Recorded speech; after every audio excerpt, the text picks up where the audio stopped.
Thanks for coming back for the second part of our little slingshot series where Brian and I go to Dallas, Texas to rent a Polaris Slingshot. In the first video, which was part one, was kind of more of a walk around, kind of introducing you to the Slingshot. We take the Ryker up there, so it's cool being able to have some side-by-side footage if you want to check that out. But this one in particular, being the final second part, is what a Can-Am Ryker rider thinks of the Polaris Slingshot, comparing them. ThrillMouseMoto. That's us in Deeptown, Texas. We were able to rent it's one of the automatic ones, but it's a 2020 Polaris Slingshot. They call that, I'm not going to get too detailed into it. Really, like I said, it's going to be just, what I think between having a Can-Am Ryker, which as I own a 600. If you follow the channel, we have a 900, a couple 600s, and we have some other friends with some other stuff. So I've been on a few of them. Not just talking in particular about having a 600, but really, all of them, Rykers, 900s, but going into a little bit in the Polaris Slingshot if you're not used to it, and this is the first time you're seeing one or you don't know a whole lot about them. We do a walk around in the first video, but it's an auto cycle is what they would call it. I think Polaris claims it to be a three-wheel motorcycle. We kind of get that out of it for sure.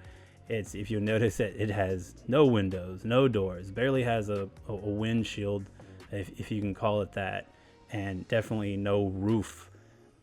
This is the automatic. I think they started that in like 2018. I'm not sure how far the models go back, but it's a little 4-cylinder. It's the same one they used in the Pontiac Celtis, the Sky. I think that was their Saturn, and then the Cobalt. So those are. And that's actually before a certain year, which I don't know if it's this year or last year, they started making them have their own engines that are actually Polaris.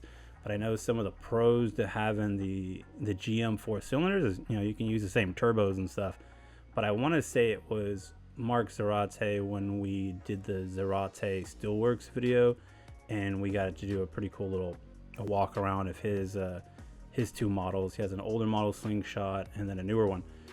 And he was saying that the Polaris was going to have its own supercharger, I think. I'm not sure if that's something they've already come out with since that video, but that's a difference I've heard in the years. But this is a 2020, and that's it right there. I know there's a super base model where you don't get a windshield at all.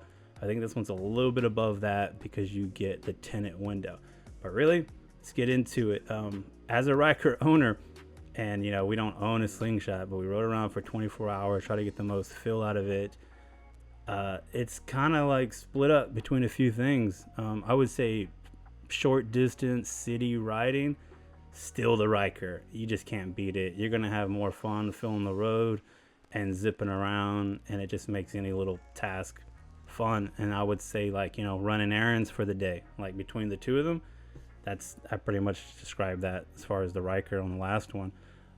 City riding with friends, got friends running around you, Ryker's gonna win that. This is all my opinion, these aren't facts or anything, but as a Ryker owner and being able to ride the Slingshot around, these are a couple things I think. Night, short distance city riding with friends, but in the nighttime, I'm gonna have to be honest and say I'd be leaning toward the Slingshot because it's just super chill, and that's the way I associate it with nightlife stuff. If I was gonna be popping around the main strip or whatever, because that's actually what we did that night when we rented it, which we're on our way to in this part of the video, I believe, and we had a blast. So I've done that in my Ryker, and it's just cool having someone by your side. And that's kind of where I get some of these pros, or I lean toward the Slingshot. Just having someone by your side is a different experience than with the Ryker. You can have somebody on the back for sure, but it's not the same. And some of the part of that is, you're not wearing a helmet. I know that in some states you do have to wear a helmet. I don't know if that's because it's not considered an auto cycle in that state and it is considered something else, or a motorcycle. I'm not sure, but in Texas, we don't need helmets for anything in Texas. As far as the law goes, but that is something to consider with this and the type of experience you're gonna have. You're not all geared out, and that's why I say you're in chill mode. That is part of the video. We run into another Slingshot and kind of follow him for a bit. One of the major splits that I get out of coming up with something, you know, to compare them. And I would say is the scenic views, like doing something like when we did Twisted Sisters, like some cool motorcycle route.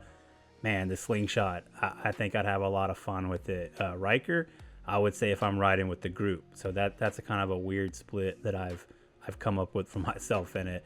If I was gonna just, like, you know, by myself or just one other person riding with me, this is like, oh man, let's go hit, you know, the tail of the whatever or the twisted whatever. I'd lean toward the Slingshot. If I was riding with the group or, you know, more than, you know, one other person, definitely the Ryker. So that's kind of a weird thing. But if you come up with more questions or things to compare them to, like what kind of rides, holler at me. How come his look different? Oh, you know what? He took all this off back here. Yeah.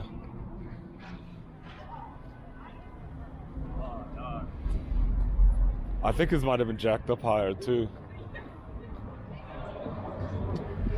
What's all these people going on Sunday night? If you enjoyed this video, please like and subscribe to ThrillMouseMoto. I was paid to say this since Barry said he felt kind of weird asking. He also wanted me to say Baja Blast slams and yeah dog, ThrillMouseMoto.